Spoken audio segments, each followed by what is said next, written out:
guys, my name is Cassandra, and today I'm going to be talking to you about Sonlight's Pre-K program. So I'm going to tell you how I adapted this program to suit my family's needs. I have a 5-year-old daughter and a 4-year-old son. At the time, he was 3 when we started this. So we actually went back and forth between the T, which is the preschool program, and the P, which is the pre-K. This is recommended for ages 4 to 5. It is a Christian curriculum, and I feel like Sonlight is one of the most expensive curriculums out there just because it comes with all sorts of wonderful books and materials, which I'll share with you today. I'll also share with you some of our favorite books and some experiences that we had doing this program that hopefully will help you make your decision on if you would like to do the Exploring God's World curriculum, the Sonlight curriculum, with your 4 or 5-year-old or 6-year-old or whatever. We'll talk about the ages and things like that as well.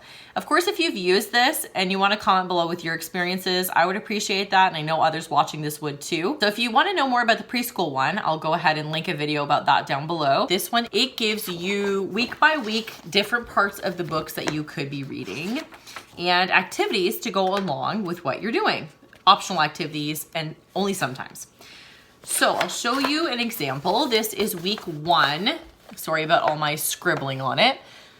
I got the 5-day. Sonlight does offer 5-day and 4-day. You get less books with the 4-day, and also keep in mind that every year or so, sometimes more frequently, if a book goes out of publishing or, Sonlight just wants to switch it up, they find maybe a better book for a topic, then these books do rotate. Like your package will not be the same as mine.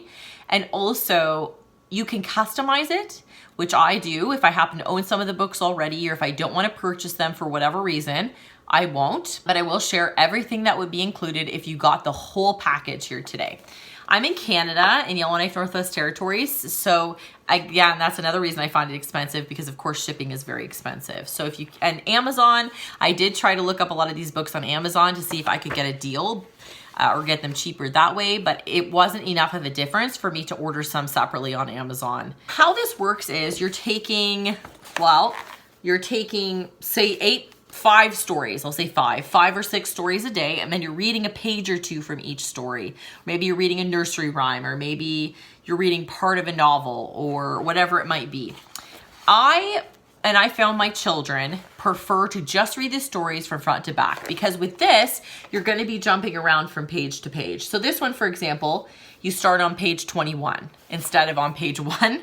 That just did not jive well. I did try to follow this schedule. I did not like it for this age. I can see how this is, again, laying the foundation for when you get into those older curriculums, and then you already have your routine established. Like your kids know what to expect, what the schedule is going to be like, and stuff like that. But I do find it too regimented for children 4 and 5. That's my opinion. So I altered it, and we just went through the books. And at some points, I went through, if we were doing a certain book, like the first 1,000 words, I would highlight all the activities that I thought that I wanted to do and write them on a separate piece of paper and do them that way. That was a lot of work, I have to say, and it was very hard to find them because, like I said, nothing's in order in here. The pages are all switched around. So if you do want to alter it that way, just keep that in mind. You will be doing a lot of the kind of work yourself that way. But they do provide some fantastic activity ideas. So I do still recommend getting this teacher's, what is it called? Instructor's guide for the books, just so that you can get those ideas, and so you can try this out and see if it works for your family. I'm going to go through and show you all the books that do come with this program. The first one is 101 Favorite Stories from the Bible. I've heard wonderful things about this book. I do not purchase any of their religious curriculum, but I have my own Christian curriculum that I use. So I don't actually purchase any of theirs, but like I said, I've heard wonderful things about it. That's the first one. The second one I didn't purchase. It was a treasury of Mother Goose rhymes.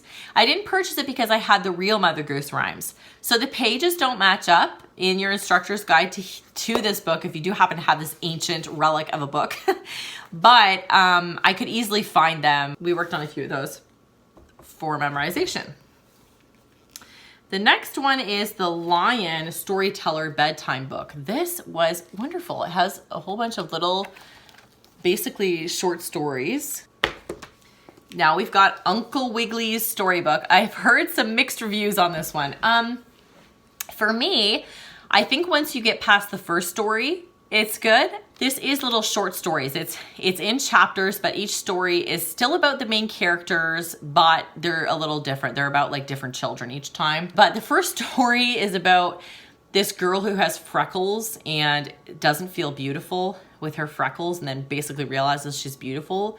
I hated it because my daughter that wasn't even on her radar, you know? So I think it was a little premature, and also it's, you know, it's silly. I don't know. To think that you're not beautiful with her. Like, she's like, why wouldn't that be beautiful? You know, like she had no concept of like why that would not be beautiful. Anyway, it wasn't my favorite. That's the only thing I'll say about it though. Like I said, it's read along. I think there's like a few pictures here and there. So like this, there'll be like a little picture here and there. So my daughter kind of likes to hover over my shoulder, see if there's gonna be a picture. You've got Osborne stories from around the world. I do my own geography little unit studies basically, so we do a country a week. I'll go ahead and link that playlist down below of the ones I've filmed. I'm gonna get back to it. I kind of took a break from it. The next one is the Children's Book of Virtues. I had this one before, so I didn't purchase it, but I have these, and then I have all the other William Bennett ones, like the adult ones that I read to them. I've only come across in both books one that I had to stop reading because it was too much. Of course, the language, and a lot of the language is over their heads, not in this one. And these are more condensed as well, as opposed to the older ones, but I recommend you have all of them. They are just the best. If you were gonna get any of the books, this would be the one I would say to get. There's all the stories on the back there. And this one has beautiful pictures. Of course, the adult one does not. So this keeps them more engaged as they look at the pictures. All right, the next one is Eric Carle's Animals. I'll just show you inside. These are more like little poems. There's that one included. This is the Child's Book of Art. And so what we did, I'm sure they have better activities in the actual manual, but we just looked at them and talked about them. Great little introduction. Of course, you could do a whole unit study on some of these painters, and yeah, these will be great books to have around if you continue to do even a different path, if you don't continue on with Sonlight. These are great things to just have in your library. So the next one is American Tall Tales CD. As I told you guys, I'm in Canada, so I don't get the American history or the American content. I can't find any good Canadian history for their ages. Oh, maybe Stories Around the World, I think it's called. Maybe I'll try that. I don't know. Let me know in the comments below if you know any really young, because I know that Donna Ward has good Canadian history stuff, but I think it's for older elementary ages. So let me know if you guys are doing anything with history, with Canadian history at this age. I'd love to know. Comment below.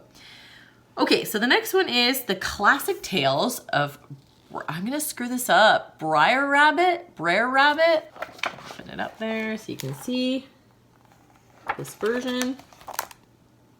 This was one of our favorites, especially my daughter. She loved this book. It was great. It talks about this girl basically living back in the olden days, or, you know, it shows her work ethic and her family's work ethic. Her whole family lives together.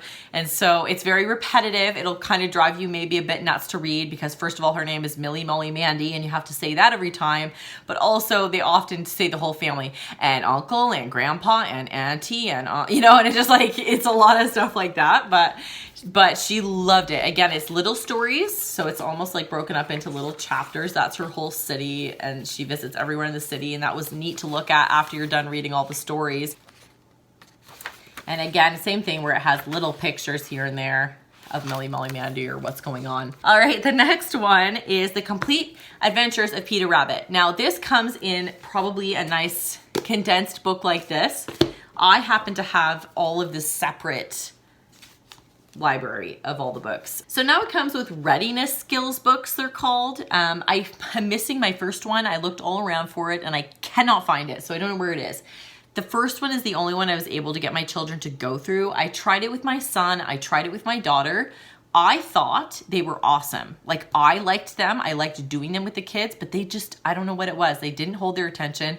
They complained every time I wanted to do them with them. The next one is the Dr. Seuss ABCs. I hate Dr. Seuss, like with a passion. I hate particularly the ABCs book. I just did not want to be reading that over and over again. Or I don't hate him for any of the crazy political reasons that are going on in the world right now. I want to make that very clear. I've hated him since I was a child. I just hate the way it's written and reading it and all the silly words and that aren't real words, and I don't know, I hate it. The next one is First 1,000 Words. This is an Usborne Search and Find. This I feel like could be in the preschool one, although I can see how it is good for my 5-year-old, because my son would just kind of, I think if I said, oh, that's a pipe or whatever, he wouldn't take it in as much as my daughter is. She's like, oh, what's that? Oh, that's a new thing. Oh, that's a new word I know. So I guess I can see why it is in this specific curriculum. Because she actually is interested in things that she may not know. A lot of the things, though, she does know. You know, like she knows what a kitten is. She knows what an apple is. So it's kind of silly, but it does have activities. This one's awesome. The Big Book of Science and Nature, the Berenstain Bears. It goes through all the seasons, mammals, fish of the sea, the weather, machines.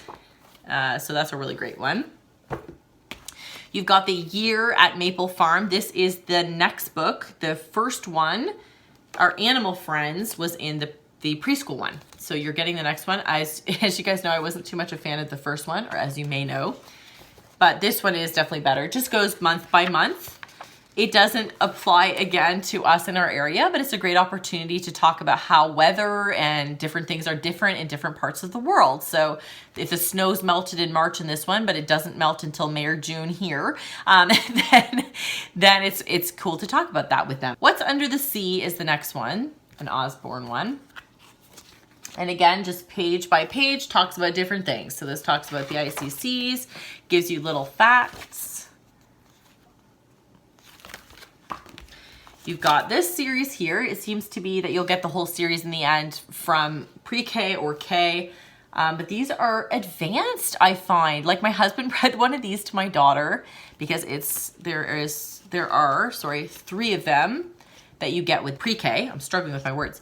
He read one of these to them and was like that was a lot. It's a lot for them, I find. So again, just facts about like science, like physics, and just kind of an introduction to that stuff, I guess. Stuff that I would have thought would be way above their heads. I'm surprised that this is in the pre-K, to be honest. So you've got, is a blue whale the biggest thing there is? How do you lift a lion? And what's smaller than a pygmy shrew? So the next one is how to dig a hole to the center of the earth. I can't find it, but it was the most fun. We read that one, and then I sent my kids outside to dig a hole to the center of the earth. They said, well, actually, I teased them. I was like, so you are never to dig a hole to the other side of the earth. And of course they went straight outside and started digging. And they just were out there for hours trying to dig to the center of the earth. And it is the cutest book. I loved that one. I can't find it because we've read it recently and it's around here somewhere. But so the next one is, why do tigers have stripes? Another Usborne one. There's lots of Usborne. Usborne makes some good books. DK ones as well in here, but it's the same kind of thing. A little facts, science. Okay, now we've got, this is the world culture section. So you've got things people do. It's about different careers. Just opens their eyes to different jobs. And I think you find a duck in this one too. There's a duck on every page or something. Oh, there's funny things about every names, and there's a duck. So they love books like this where you have to find the duck on every page. Those are fun. This one we actually haven't read yet. So this is Stories from Africa. I'm going to do an Africa unit study, well, about some of the different countries in Africa. But so hopefully we could just go ahead and read these along with them. But again, they incorporate God and Christianity in there. This one I really liked. She had so many questions after this one. It was a great one. The little surprising things, like I would have never picked this book out of the library. I never would have picked it up. And so that's why I love Sonlight, because they give you stories like this one. We've got people, but it talks about different people around the world and what they might look like, different cultures, different foods. There's so many things you could do with this one. Great one as well. We've got then and now. This one, again, was a really fun one. My daughter liked learning what things look like in the past and what they might look like now, although the now is outdated. It's now 20 years ago. No, actually, I do wonder when it was published. It's, yeah, so it was first published in 1985. Still, lots of cool things you can talk about maybe from when you were young with your child. And this one was an excellent one as well. This little new toes for Tia. Lots of questions came from this one as well. This is about, I think she lost her foot. This was like the first one we read, so I can't remember, but I do remember my daughter liking it a lot and having a lot of questions. So this little guide gives you ideas for field trips as well that you can do with it. You can get readers with this one as well, but they come with the K. It gives you most of the materials you'll need. Yeah, I think I've talked about pretty much everything in that one. Consider subscribing if you haven't already. I'll see you guys in the next video. Thank you for watching.